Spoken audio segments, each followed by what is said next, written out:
Mr. Pond Boss, tell me what to do to make all my Lunker Lake dreams come true.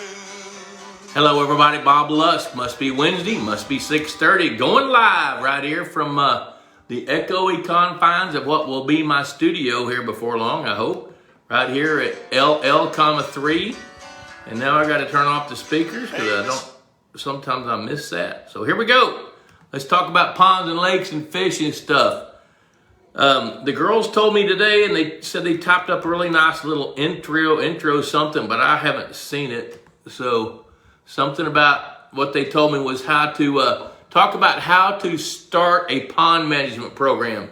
So I got this news about 15 minutes ago, so I'm fine with that. Hello, Christopher Aguilar, Brandon Lee Baker, Todd Austin. You guys know the drill. There's Kim Moore. You guys know the drill. Hashtag Pond Boss Magazine in the comments section. Click like or the little heart thing down there, the love, whatever it is.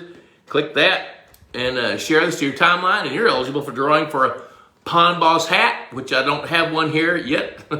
I got to go to the office here in a couple of days, and I'll get some hats and a Pond Boss. I'll tell you what we're going to do. We'll put a basic, Beyond the Basics book in for the drawing, for the next couple of drawings. This is my new book. Been working on it a long time, off and on, and now we finally have it. I'm pretty proud of it. I mean, Debbie said it exceeded her expectations. So if that happened, that means it must be good enough to do something with. All right, let me see who all we got here. Chuck Brinkman, I'll be ringing your number because I'm getting ready to head to Missouri and Iowa, actually. Let's see who all we got here. Holy cow, I'm getting behind already. Yep, Brian Lee Baker, best day of the week. Let's go to Pond Church on Wednesday night. Is that what we're going to do? I love it. That's great. That makes me laugh. Mike Cook from Charlotte, North Carolina. Kyle Dope is tagging Brent Bailey. Troy Todd, good to see you. Tim Stewart says Anderson sells 250,000 golden shiner fry for $300. Yes, they do. And Tim Stewart's a top fan. Yeah, that's super. Yep. Okay, Mike Cottrell, Mike Cook. Yep, Michael Gray. It's still daylight. What are you doing? You must be listening in while you're on a big piece of machinery out there doing what you do. John Funk, Mid-Michigan, I know you and many of those who tune in will understand that Lurch has returned for the season. That must be your pet great blue heron that Debbie named down here. Yep. Let's see here. Christopher Aguilar needs that book. Yeah, you know, it's really, I'm probably going to talk a little bit about some of the things that are in this book tonight. Because it's, you know, if you are going to, if you really want to dig into the concepts of pond and lake management with a leaning toward managing a fishery, this book really is good. You know, not just because I wrote it, but because over 40 plus years of doing this stuff, I figured out a system and a set of processes and the fundamentals that really work. And you guys that turn into this show all the time know what they are. Happy water, number one. My son called me this last week, heartbroken. He had some fish dying. And it's all because his water quality deteriorated. I don't know why it did it. I don't know if he was overfeeding the fish or if he had a heavy plankton bloom and they got a pretty good rain that dropped the temperature, killed the bloom. I'm not quite sure what happened yet, but I'm going to get down there in a few days and help him figure that out. But happy water is a big deal. Habitat's the next deal. Food chain is the next deal. Genetics is a big deal. You know, and then a harvest plan. So if you don't have all 5 of those things lined up right, you know, it's a chain of events. You know, it all starts with happy water. If you don't have happy water, nothing else matters. But if you have happy water and you don't have the best habitat, then you're going to have fish that take advantage of that and fish that aren't going to be what you want. So you got to have the right kind of habitat. You know, the third thing is a food chain.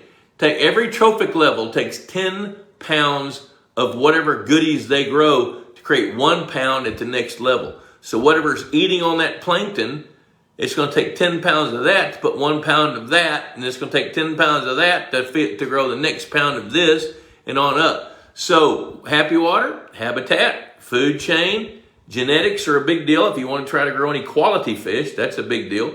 And then you got to have a harvest plan. And I got a feeling with my son's pond, it's going to boil down to he probably should have harvested a few fish, and he didn't, so nature did it for him. So I want to talk about, the girls told me to talk about, I think they got a phone call from somebody that said, hey, I don't know where to start. So how do you know where to start with a pond management program? And better yet, how do you know when to change it? How do you know when to shift gears and do something a little bit different? So I think I'm going to cover that topic tonight and cover your questions as well. There's Michael Erig. Michael, I'm going to be coming up into Iowa over the weekend.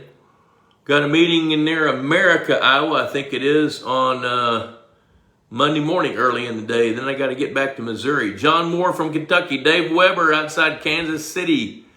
Justin Ludwig, Oklahoma. Linda Welch. Miss you back here, you do? Hey, you know what? I appreciate that.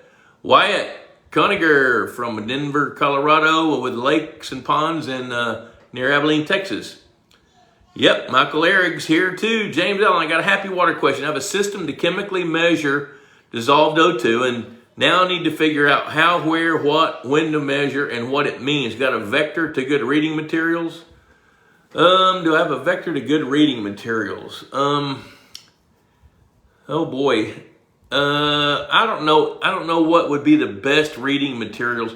I'll tell you what, where I would go look. I would look for an aquaculture handbook. I got a telemarketer ringing me. So an aquaculture handbook digs into water chemistry, water quality. There's Dave Davidson, good to see him. Richard Williams, Mike McPherson, John Funk got his magazine in order, the new book. Okay, James, I tell you what, I'm going to tell you. Here's what I'm going to tell you about happy water. Let me see down here before it runs away from me. These things scroll up so fast that I miss stuff. Chemically measured dissolved oxygen. How, where? Okay, so let's do this. I'm going to give you just a little primer. You guys a primer on how oxygen works in ponds. So water is the vehicle. Okay, it's the medium, and it's what allows oxygen to dissolve in it. It also allows oxygen to be consumed from it, and that's how fish breathe. And if you think about it, water is 2 parts hydrogen, 1 part oxygen, but the fish can't breathe that because that oxygen is bound into the molecule that is water. So water dissolves oxygen. And the volume of oxygen, or the quantity that it can dissolve, is based on the temperature and input. So the warmer water becomes, its affinity for oxygen drops. So water at 90 degrees is going to hold less oxygen than water at 39 degrees. And also, you rate it kind of, it's not enough just to know parts per million. If you're really going to dig into water quality, what you got to know is that based on a given temperature, water can only absorb its oxygen levels to a certain percentage, then it releases it because the water is less dense. So as you start thinking about that, at 90 degrees, it may only allow oxygen to saturate at 85%, which is going to be somewhere around 6 or 7 parts per million. Now, there are tables that will tell you that. But now I'm going to bring that down from the 30,000 foot level and get down here where we all are right now. And when you measure oxygen, here's how that works. Oxygen is going to be its lowest at daylight because you're coming out of the nighttime when plants are respiring, taking up oxygen, carbon dioxide, utilizing the sugars to create energy, and giving off, they're taking up oxygen at night and consuming sugars and giving off carbon dioxide, which drives the oxygen levels down. So when the sun comes up and the plants begin to photosynthesize, then the oxygen levels begin to rise. Now, if the pond has a good ability to buffer pH with a higher alkalinity, now I'm not going to dwell on this because it gets complicated and hard to understand, but along with those oxygen swings, you're going to see pH swings, which makes the water less happy. That's why we talk about alkalinity. Now, when you're measuring oxygen, you want to measure it at its lowest point of the day and at its highest point of the day. So if you're really, really going to get into the science of managing water chemistry, what you're going to find is right around 5 or 6 o'clock in the evening, maybe a little later than that, as the daylight gets longer, then you're going to see the maximum levels of oxygen. Now, what'll happen sometimes in a pond with a whole lot of vegetation, water can become supersaturated with oxygen in the afternoon and then consume it dramatically overnight. I've literally measured ponds where the oxygen at saturation would be about 8.5 or 9 parts per million, but I've measured it at 12. What that means is there's so many plants photosynthesizing and giving off so much oxygen, the water becomes supersaturated with it. And you can literally look down in the water and see little bubbles coming off the plants. And what's happening is those plants are injecting the oxygen faster than the water can release it into the atmosphere, because it can only hold so much, and then it's doing everything it can to release it. So here it is. Here I'm going to drill into the answer to that question. It's better to measure oxygen at the end of a sunshiny day or end of any day and the beginning of a day. And if you can see those trends, what you're going to see, the closer those levels are to each other, if you've got oxygen levels similar at daylight as you do at dusk, then you're less likely to have problems due to oxygen depletion. But if you see big swings where in the morning it's 4 parts per million and in the afternoon it's 12, then you're set up to have an oxygen depletion.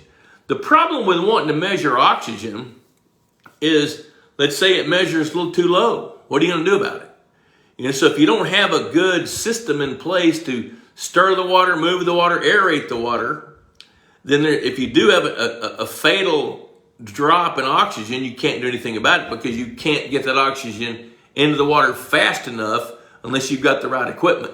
And fish farmers have these big paddle wheel aerators on the backs of their tractors, or some of them are just mounted in the pond full time in those catfish farms over in the Delta, and they've got sensors, and they'll kick on when the oxygen level gets to a certain point, so they can really steam that oxygen up and get it going.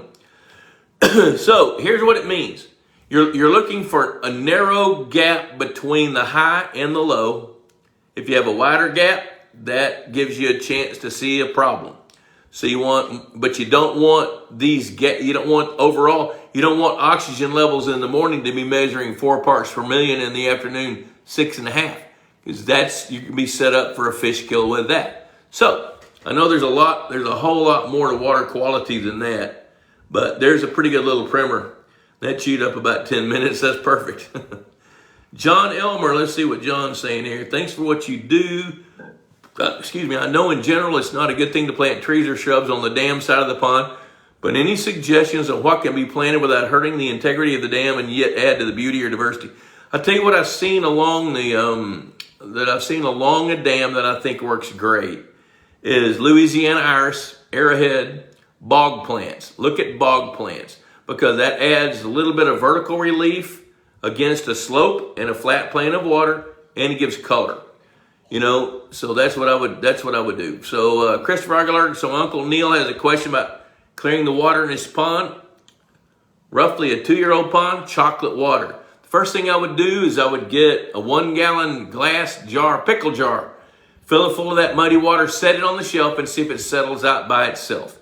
If it does, then the issue is physical. It's either the wind blowing it up in shallow water, you got cattle wading in it, or fish stirring it up. If it doesn't settle out, then there's another issue, and that's suspended colloidal clay or diatoms or something like that. Then you got to run some tests to figure out how much gypsum it might take or how much alum it might take. So I would, if it doesn't settle out, then I'd go find Ron and let him figure it out for you. Doug Brown, management questions. Okay, let's see here. Let me scroll down here a little bit, and then I'll start getting on the topic a little bit more. Drew Schmidt, windmill aeration is my only affordable choice for aeration. What should I consider or look for when picking one out? There's Howard Dietrich. Good to see Howard checking in from Florida.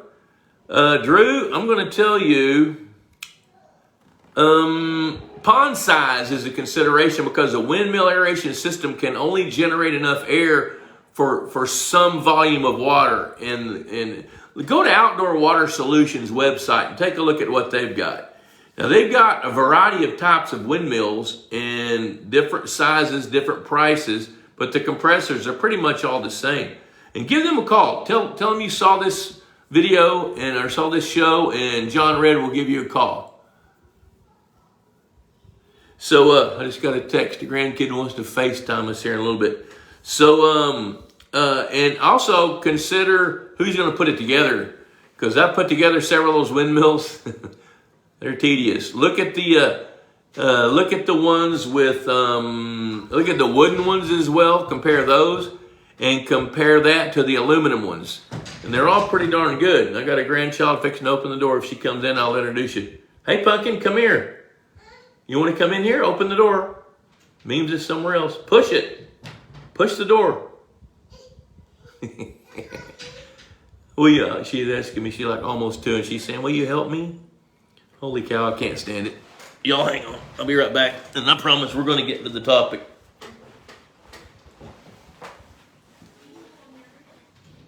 Come here, Pumpkin. Oh, wait, she can't. Oh, never mind.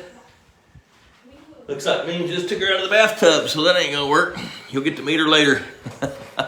Or another day. Okay, so, let's see here. Harrison Davis. Good to see Harrison. 102 degrees today. Stock tank levels are going down. Need relief. You must be way down in the south. Kirk Swallow.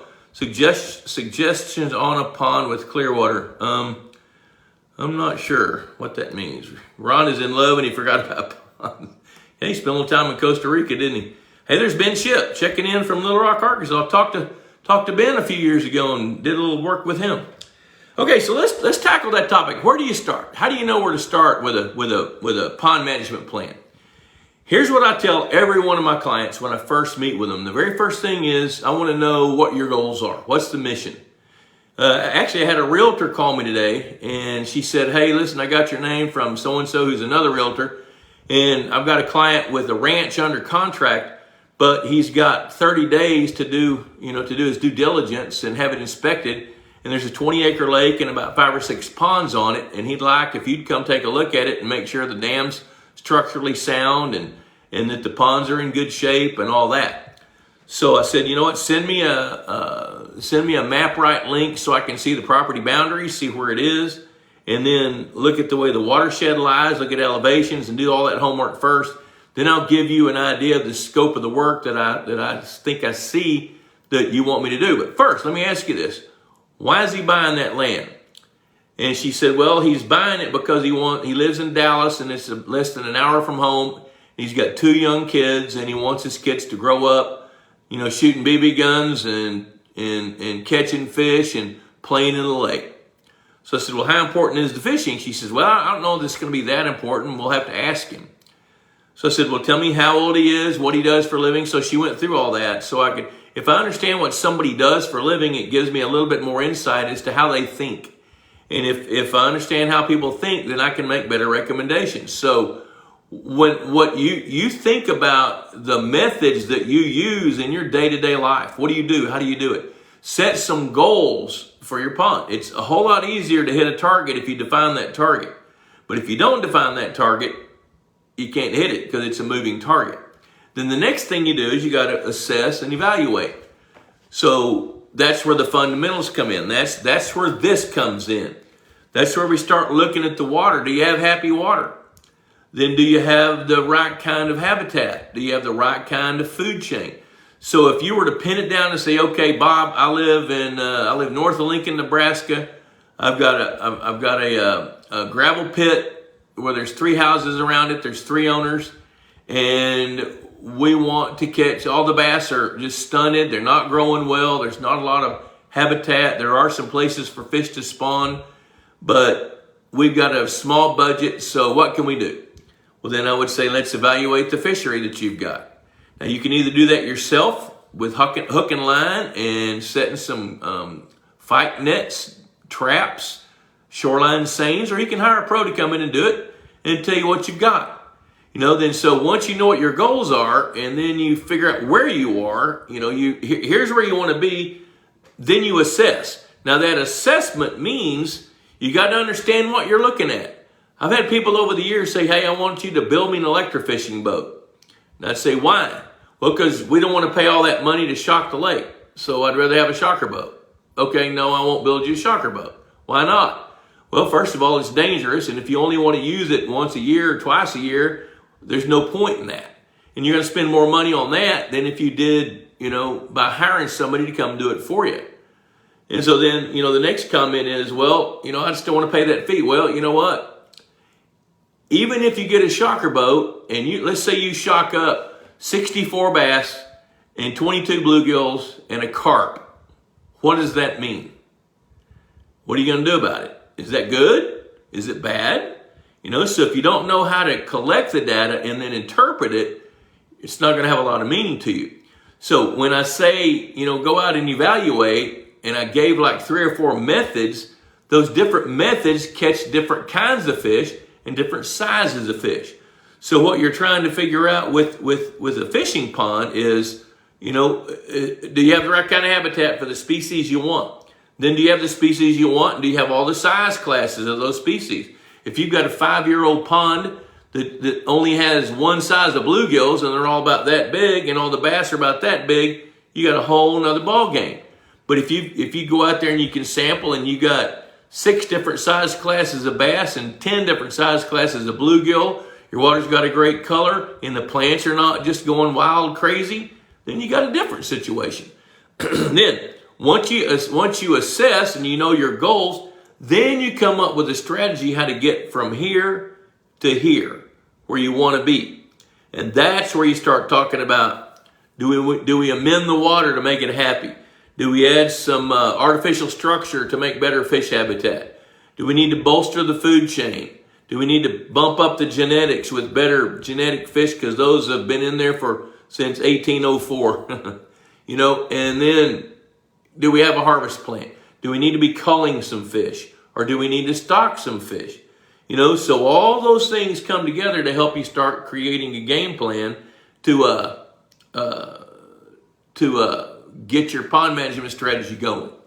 So there's kind of the first primer on how to start thinking about how to develop a pond management plan. It might mean feeding the fish. I've seen people feed the fish to help assess the fish because only certain species of fish are going to eat the fish food. And when they show up to the feeder and you can see them, then you can kind of begin to quantify what you've got. Now, you're not going to know the numbers, but you can certainly see, well, we got 3-inch bluegill feeding, we got 5-inch bluegill feeding, and holy cow, there's some 1.5-pound bluegills feeding. All that data you can actually use to help figure out where you are. David Kent checking in from St. Genevieve, Missouri. I'll be up in that neck of the woods here in a few days. Dave Septon from Brownstown, Illinois, and I know that Fred Begeman's watching tonight. Bob, welcome a new friend to the Pond Boss family, Tim McNary. Hello, Tim McNary. Here's a little shout out. And if you're hanging out with Dave Septon, you can't be all bad. Leonard Weaver. Let's see here. Leonard's from Livingston, Texas. Dustin Crawley, good to see you. Leah Groon, Scott and Leah Groon checking in from Beggs. I was supposed to go to Diffused, Oklahoma tomorrow and electrofish a lake and help treat some milfoil with Justin Stain with American Sportfish Hatchery. But toward the end of the day today, the bearings went out on a trailer they've had for a couple of years on the electrofishing boat and sizzled the spindle and ground it down by the time they figured it out. So we're going to have to reschedule that and come up there later. Leonard Weaver's got it. Hashtag Pond Boss Magazine. Click like or hit the little heart thing. Share to your timeline. You're eligible for a drawing for a Pond Boss hat, which I don't have one with me today. And a Beyond the Basics book. This book sells for $29.95 on the Pond Boss store, which includes shipping. Unless you want expedited shipping, then it bumps up a little bit. Billy Granholm from McLeod Aquatics in Elburn, Illinois, northwest of Chicago. Doug Cusick, do catfish come up too when you electroshock your pond? Yes, they do if they're abundant. It depends on that day. Now, I've had times where I knew there were catfish in the pond and we didn't get any. Then there were times when we got so many that it gave us a misrepresentation of how many there are or were. But I judge, so the answer to your question is, Yes, if they're within the range of the electrodes, they're going to come up. And there's not any species of fish that won't. Now, some fish respond differently. Grass carp, for example, when they feel that electricity hit their muscles, they'll bolt. And they're so muscular and strong, all they got to do is flick their tail once and they're out of range. So it's not common to shock them. And when you do, you hit them, you hit them pretty hard. It's not unusual for us to hit a grass carp and pick it up, it's bleeding. But that doesn't mean it kills them. So, Dion Myers, he's got the drill here. Let's see what Doug Brown's got. Let's see here, Doug. Let me look here. Let's see here. Let me look at this. Holy cow. Hill Country Hammer, good to see you, man. What's going on? You posting some pictures of some huge fish. If you guys want to go trophy bass fishing, click on Hill Country Hammer Guides and Outfitters. Those guys are just, they are on top. They're putting double-digit bass in the boat. And you know what? They don't keep them in the boat very long.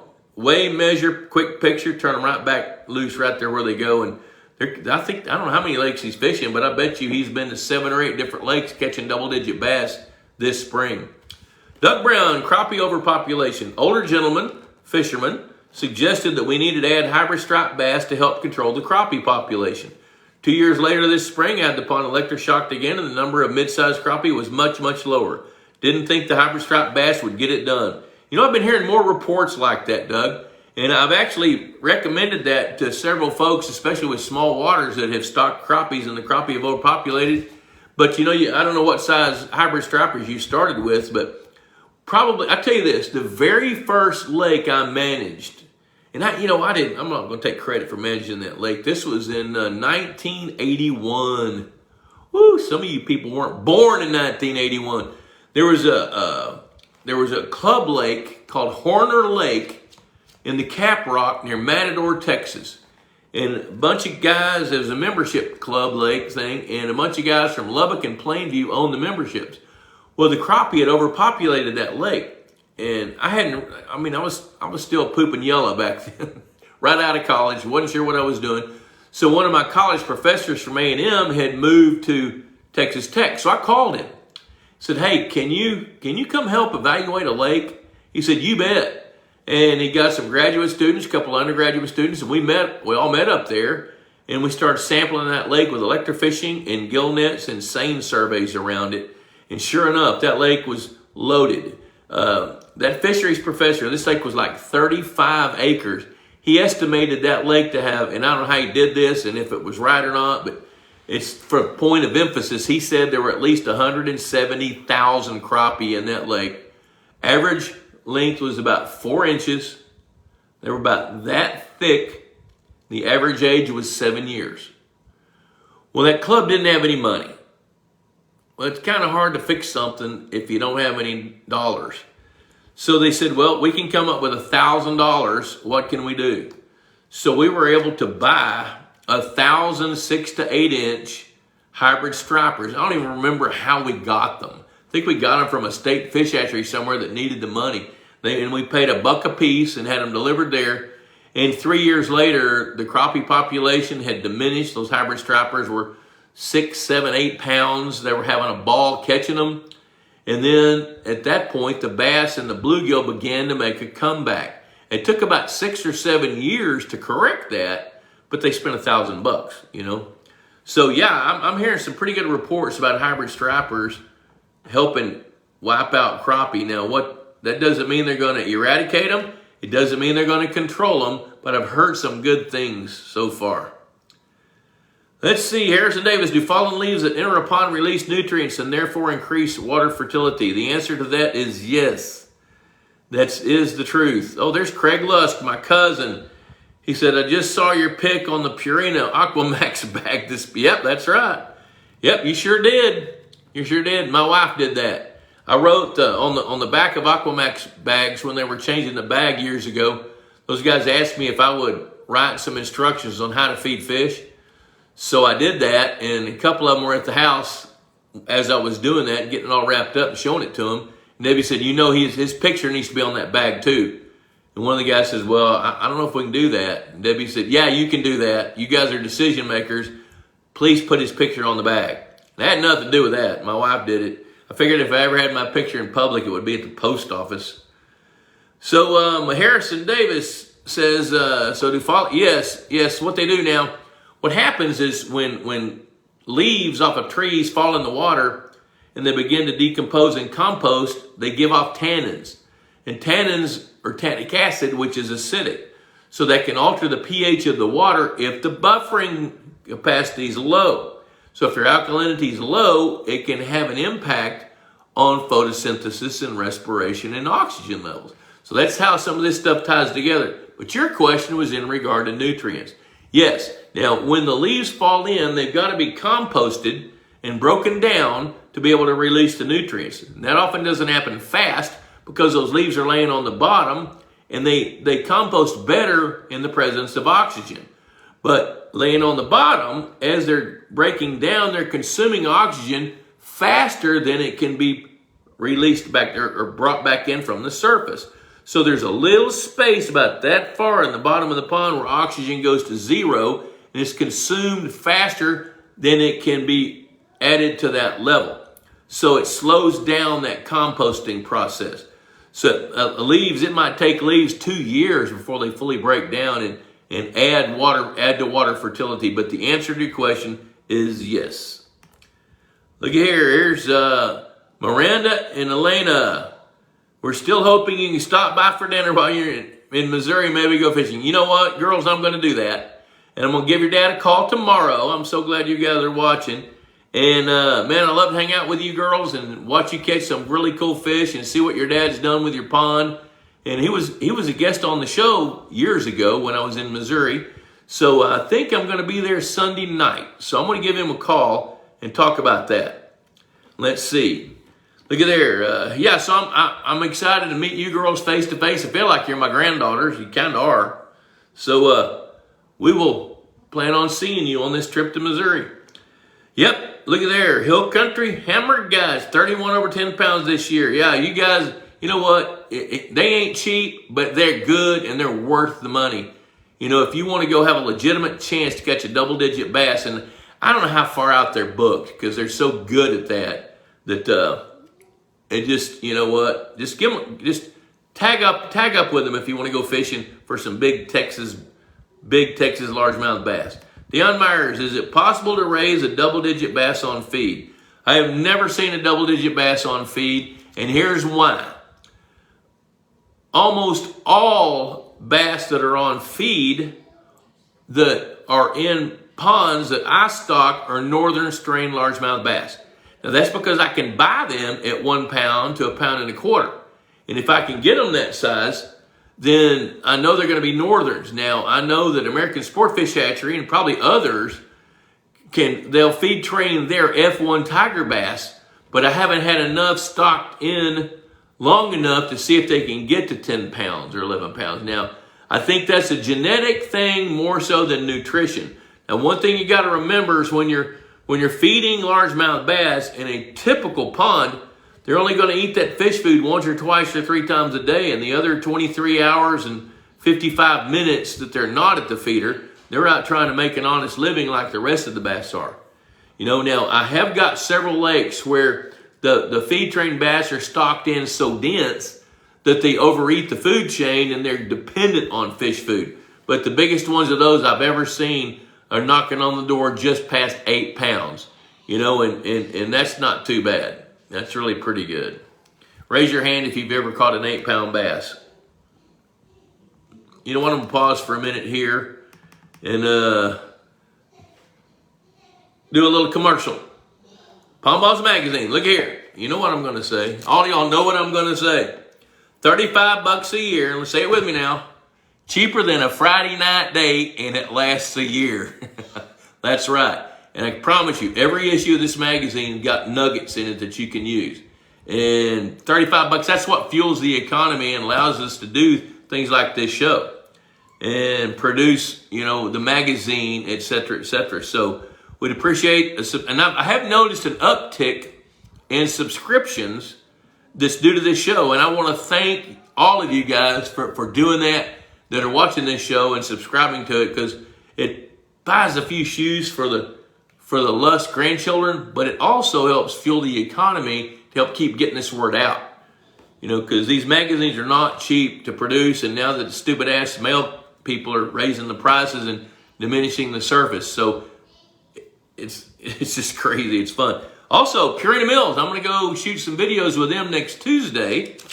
They're at Gray Summit at the farm. At once a year, twice a year, we'll shoot some videos for their show. Good gosh, I can't remember the name of it, but they've got a show that they produce, and we do some vignettes to talk about feeding fish or pond management or happy water or all kinds of topics like that. I don't know what all topics we've got. I got a list of them today, but I don't remember what they are.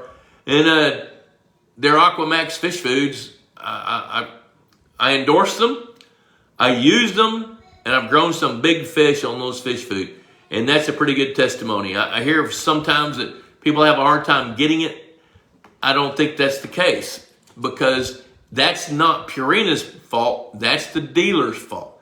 The dealer, every Purina dealer can order all their products. Now, there's areas of the nation where distribution, you know, there's not a whole lot of ponds around Las Vegas, Nevada. Probably kind of hard to get some Aqua Max to Las Vegas, Nevada, but you'll be able to get it to Oklahoma City or Wichita, Kansas, or Lincoln, Nebraska, you know, or Brownstown, Illinois. You guys can get it there. Texas Hunter feeders. I ordered a couple of feeders for some guys yesterday, and they went out yesterday. One of them got it today. I've got 5 feeders at my office on the office ponds, and 2 of the batteries were dead, and one of the feeders, one of the timers was out, and a lid was missing off of a feeder. So I emailed them. Next day, they were there. The customer service can't be beat. I love those guys. Tom Davis, what water temperature is a general guideline to start up a bottom diffused aeration system in the spring? I'm going to tell you the water temperature as a general guideline is 55. You don't need it. You don't need an aeration system when the water's cooler than 55. And if you start your aeration system at 55, that's typically before the ponds are stratified. Now, what you do is when you kick that system on, let it go for about 20 or 30 minutes. Get out there, get downwind, and see if you smell any musty odors. If you do, shut it off. And if you don't, let it keep going, come back out, smell again. Because what's going on is if your pond has happened to stratify, like if that's the 102 degree temperature we saw a while ago from whoever that was down south, I guarantee you those ponds are stratified, so you'd have to have a startup protocol there. So the answer to your question is 55 degrees is the general guideline to start your bottom diffused aeration system in the spring. Robbie Old, Bob is on fire. Ooh, put me out. Ooh. Just having fun with you guys. Like always, this is so much fun. I love doing this. You guys keep me young. Michael Eric, okay, this will be my 3rd spring of stocking 500 2 to 3 inch red hair in my local 30-year-old 6-acre pond. It's mainly bluegills, crappie, stunted bass, and some big catfish. What percent of my spring stockings of red hair do you believe may grow old? That's like asking me when I'm going to die. I don't have any idea. You know, I don't have an expiration date stamped on my chest. I don't know. I don't know that you know, when you stock 2 to 3 inch red hair into a pond that's crystal clear with no vegetation, overcrowded with bass, your survival rate's going to be low. If you stock 500 2 to 3 inch red hair into a pond that's got some color to it, got a little bit of a plankton bloom, has some vegetation where they can hide, then your survival rates are going to go up. Now, in a 6-acre pond, if you stock 500 and 10% of them make it, consider that a huge success. So that means that you get 50 red hair in a new size class each year. And once they get big enough, they'll start spawning as well. So even if your survival rate is 10%, let's say it's even 5%. Say it's 25 out of 500. 25 adult red hair, you know, that get up to be 7, 8, 9 inches long, they're going to be there where they can reproduce. And as long as they've got the right habitat and the right food source and happy water, they're going to do really, really well. So, yeah, I don't know. I don't know how many, I mean, I'm not going to presume 100% get eaten, but I've seen cases where 100% get eaten. You know, but if 95, 97% get eaten, then you've done something worthy to that pond or for that pond. Hello, Chuck Anzalone. Chuck Anzalone. Leonard Weaver, I'm hoping to get my pond put in this summer. I was thinking about going with 50-50 northern and Florida bass when the time comes. Just wanting your opinion on the pros and cons. Graham Soames, good to see you, buddy. The pros and cons. Now, Leonard, I'm going to presume that you are south of the Mason-Dixon line, actually farther south than that. So the times that I recommend stocking 50-50 Floridas and Northerns is when I think could be a chance that the Florida bass, when they get bigger, could die. Oh, there's a little news thing popping in. You know, with a rapid drop in temperature. So let's say in Oklahoma City, I'd say stock half Floridas, half natives, or half Northerns. And then as they grow up and they begin to reproduce with each other, then it's going to be a survival of the fittest. And whatever's most suited to that latitude and that water chemistry, your habitat, your happy water, that's what's going to be the fish that thrive. And every few years, you might add a few more of both those strains just to kind of make sure you got the purity, the integrity of those genes. So that's what I'm going to tell you about that. Craig Lusk, I'm currently running my feeder once a day at 4 p.m. Should I change that schedule? Yes. What you want to do there, Craigo, is set your feeder to go off twice a day. And when you get a chance, just watch and see. Now, I would buy Purina Aqua Max MVP for your lake. That's the perfect fish food for your lake. And then if you will set it to go off for like 4 or 5 seconds, and then once that's going on, once you got it set like that for a week or 10 days, when you're back at the ranch, go look at and see what's going on when the feeder goes off. If they're just blowing up on that feed and eating all of it within 5 seconds, bump it up again. You know, you can either add a third feeding or you increase the seconds. Now, there's no reason that feeder should feed more than about 50 pounds in a month. If you're feeding more than that, then you take the chance and run the risk of causing your water quality to begin to deteriorate some. You know, out in Brownwood, Texas, you're not going to get enough rain often enough to freshen that water in a La Nina year. Okay, Linda Welch. My grandson caught a 13-pound striper. 13-pound striper on Lake Texoma 3 years ago. That's a good catch. Those there are not a whole lot of huge stripers. They're catching a few big fish in Texoma right now. Hey, there's Robbie Shell, formerly with Purina Mills. Good to see Rob. Annette Jones, I have a 2.5-year-old pond in Virginia. It's a little over 2 acres, about 19 feet deep at the dam. I'm having issues with suspended clay. Last year it was very clear. This year, not so much. I have a fountain on my pond that seemed to help last year. This year, no help. Okay, there's got to be a reason that you've got suspended clay particles.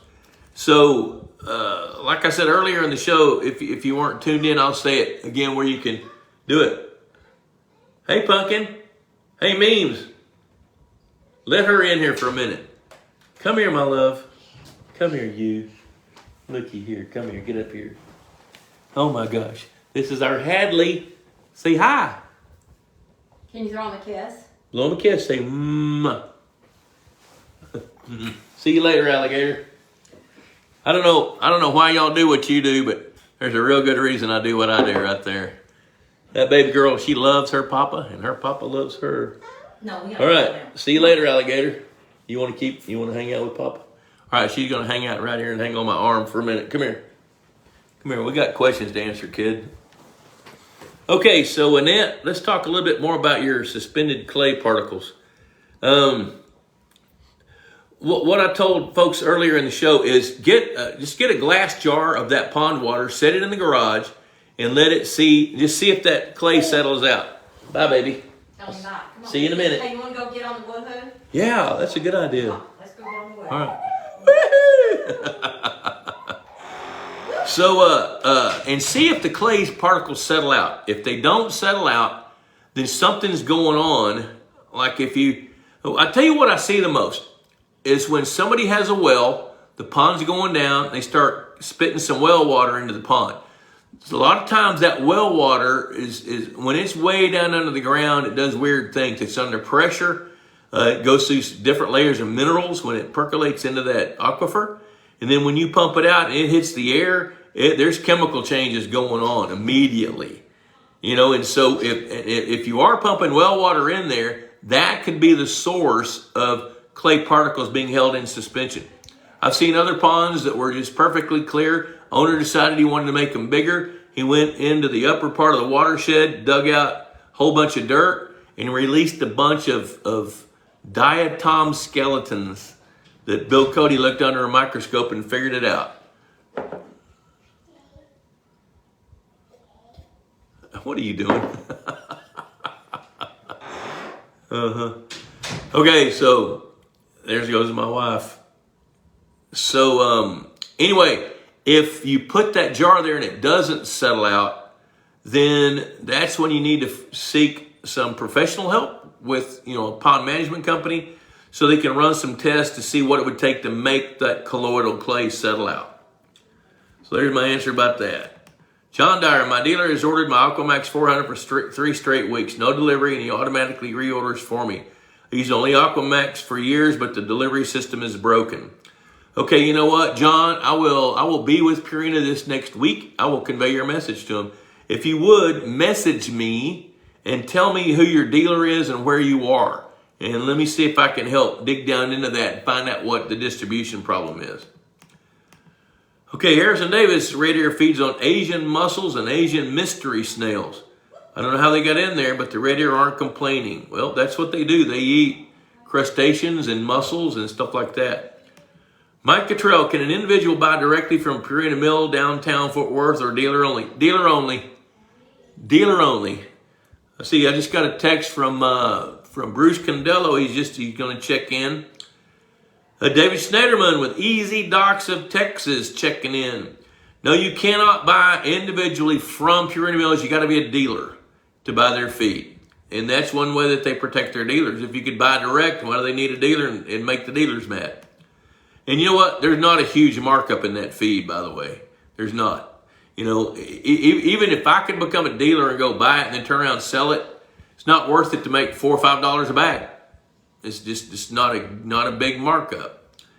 Jason Nipstad from North Carolina, Fayetteville, by golly. Travis Paul Smith checking in. Good to see you, buddy. Yeah, isn't she a gorgeous little doll? She is a doll. All right, let's see here. Let me back up here. I'm getting a little bit behind. What's your thought on stocking yellow perch in a 2-acre pond? Will they hurt my bluegill population?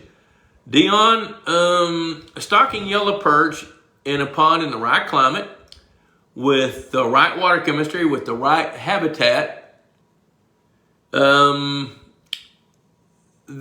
tell you, it's a balancing act. If enough of them get big enough, then yes, they're going to feed on young bluegill. But big bluegill feed on young yellow perch. So it's kind of a trade-out. So are they going to hurt your bluegill? They're going to compete. Let's do it that way. They're going to compete with your bluegill population.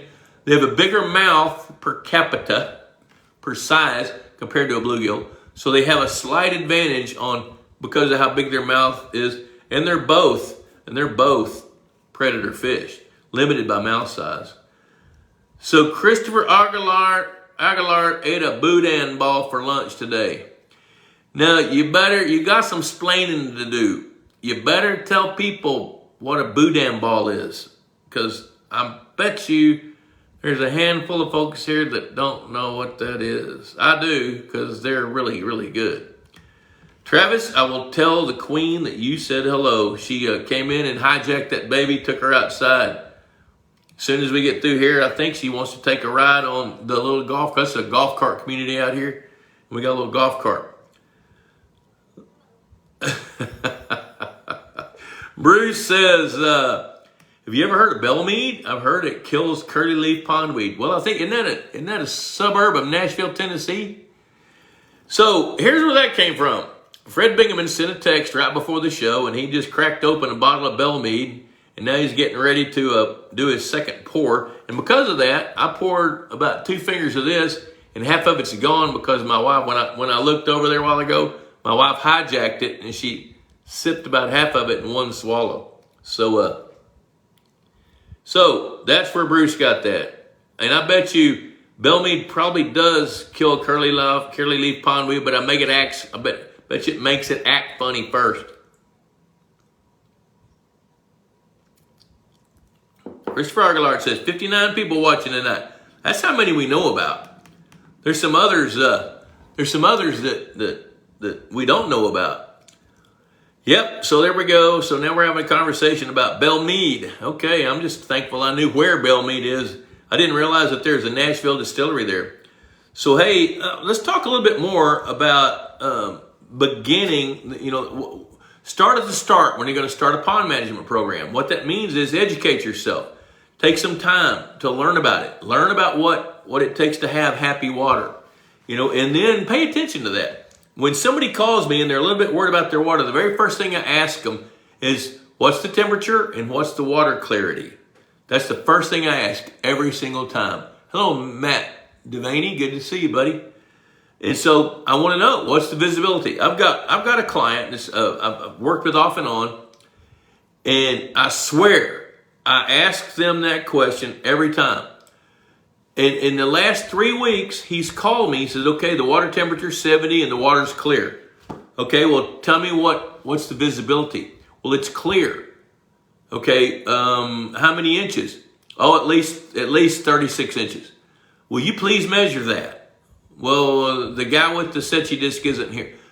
Get a Setchi disc, put it on the dock, and measure the clarity. So I got a little short with him yesterday, and I said, okay, look, you need to tell me the visibility, because you're asking me if you should fertilize your 40-acre lake.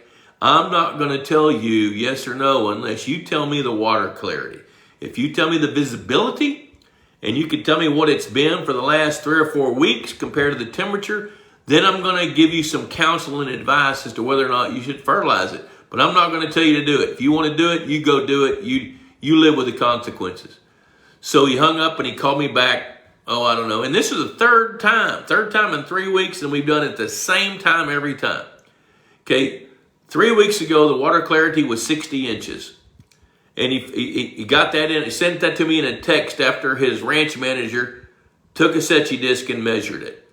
And then the second week, which was 2 weeks ago, the water temperature, and it was like 58 degrees at that 3 weeks ago. Then the temperature got up into the low 60s. And then but he said visibility was clear. I don't know what that means. Go measure it. So I get a text about 2 hours later. Visibility is at 54 inches. Okay, well, that's great. 60 to 54. Yesterday, the water temperature was 48. Clarity was 48. The temperature was 70 and the clarity was 48 inches. So I said, you know what? Wait one more week. If that clarity jumps up to like 36 inches, 34 inches, I'm going to tell you not to fertilize because you got a bloom kicking in and the temperature's just prime for it. So you got to understand about your water. Then you also got to understand what habitat is necessary for the different sizes of the different species of fish that you want to manage. So if you don't have the right kind of habitat, one of the analogies I use all the time is I'll tell people, there's Chris Kraft, good to see you, Chris, is I'll tell people, hey, if you wanted to go catch the biggest striper you could, where would you go? Lake Texoma, Santee Cooper, Lake Whitney. Those are all striper fishing lakes because they've got the perfect habitat for stripers. Grows a lot of shad, a lot of open water, and the water moves because they've got pretty good sized rivers coming in. And so then if I said, if you want to go catch a double-digit bass, where are you going to go? Well, heck, the Hammer's on here. He's going to tell you to go O.H. Ivy, but there's probably not enough room on that lake right now to get a boat in, go fishing. Lake Fork. That's because those lakes have the best habitat that's conducive for the production of the bait fish and the fish to grow in that water. If I said you want to go, if you told me, say, hey, I want to go troll 60 feet deep for 35-pound lake trout, where's that? Well, it ain't in the South. That might be Lake Ontario, the Great Lakes, or up in Canada, because that's the perfect habitat. So once you know that you want a bass bluegill lake, then you need to have the right kind of habitat for those fish to be able to thrive in it. So that's where you need to learn and understand what that habitat is. Then you can start working on the food chain.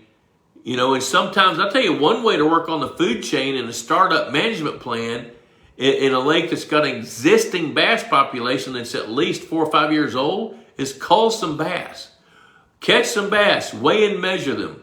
Plug them into a length weight, relative weight chart. And then you can see how those fish compare. And those fish that are underweight, harvest them. And when you reduce the number of mouths, then you'll automatically see over a long period of time, the food chain begin to escalate where it can support that fishery again. Let's see. Hey, Colin Owens, I sent you an email. I responded to your email. So check your spam email and see, because I did email you. I think I did it, a couple days ago.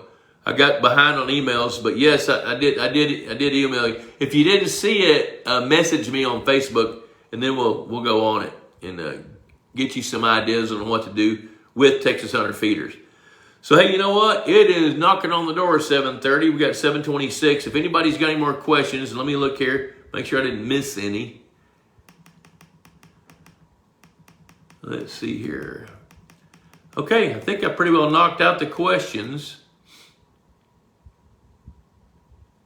Is the 50, Ben Ship said, let me see here. Is the 50 pounds feeding a good rule of thumb for any feed or just the brand you said? No, I think that's a good rule of thumb for any feed. So even if you're feeding a catfish food, 50 pounds per feeder per month is just a good rule of thumb. Now there's certain circumstances you can absolutely feed more than that. Like at Richmond Mill Lake with the water flowing through, we didn't have to worry about the water quality changing. It wasn't going to deteriorate, so we could pour the feed to those fish and treat it just like a feedlot. But most cases when you're feeding fish, you're trying to supplement what nature has to offer. So the volume of feed that you're going to feed is pretty much based on your goals. But my standard rule of advice is that you would set it to where about 50 pounds a month goes out through that feeder. Harrison Davis, can wide daily pH fluctuations, say 5.5 to 7.5, inhibit fish growth? Yes. When they're, what that does is that stresses their cellular structures in their bodies when it's, because keep in mind, a change in pH of 1 point is 10 times the other one. So from a 7.5 to a 5.5 is a 100% change, or 100 times change.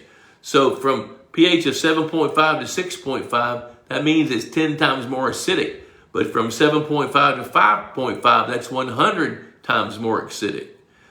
So yes, it can, because it's stressful on the fish. That's why we preach about alkalinity, and we want higher alkalinity, 40 parts per million up to 150, even higher if it needs to be. So yes, I've seen it. I've watched it influence growth rates, because when a fish is distressed and trying not to die, it's not thriving. So hey, you know what? Pond Boss Magazine, here it is. $35 a year, cheaper than a Friday night date, lasts a year. Go to pondboss.com, click on subscribe. There you go. And we'll also send you a copy of our most recent resource guide. We vet everybody that's in this resource guide. So I know them. I know who they are and how they work. Also, keep in mind at pondboss.com, we've got the Ask the Boss discussion forum. Lots of free articles. We archive all these videos on YouTube, linked from the Pond Boss website to our YouTube channel. And we also save them on Facebook as well. The book, $29.95. And don't forget about the Bob Institute of Higher Pondology. We're going to do another attend in person one this fall. I'm working out the details on that. Once I get that worked out, I'll let you guys know. My favorite water test kit, Christopher Aguilar, is a Hawk Fish Farmer's Test Kit. Probably costs $600 now. That's my favorite one. But when I was using it, I used it a lot. Those chemicals have a shelf life of maybe a year. So if you're not going to use one a lot, don't get it. But you can go to Hawk and find the pH and and alkalinity test kits, and buy those if you want. So, hey, thanks for hanging out. Pondboss.com. If you have questions, send me an email at info@pondboss.com, and I'll do the best I can to answer those questions, get to you as fast as I can. Got a pretty good flurry of things going on right now because it's springtime. It's pond management time. So, next Wednesday, I think I'm traveling next Wednesday. Matter of fact, I know I am because I'm going to be on a hard deadline to get back to Texas from Missouri because I got to give a speech in Graham, Texas at 10 o'clock on Thursday morning, and I'll be in Northeast Missouri on Wednesday morning early. So I'm going to have about a 12-hour ride. So I won't be broadcasting next Wednesday, but I will catch up with you on the following Wednesday. So thanks for hanging out, and we'll talk to you later. Adios.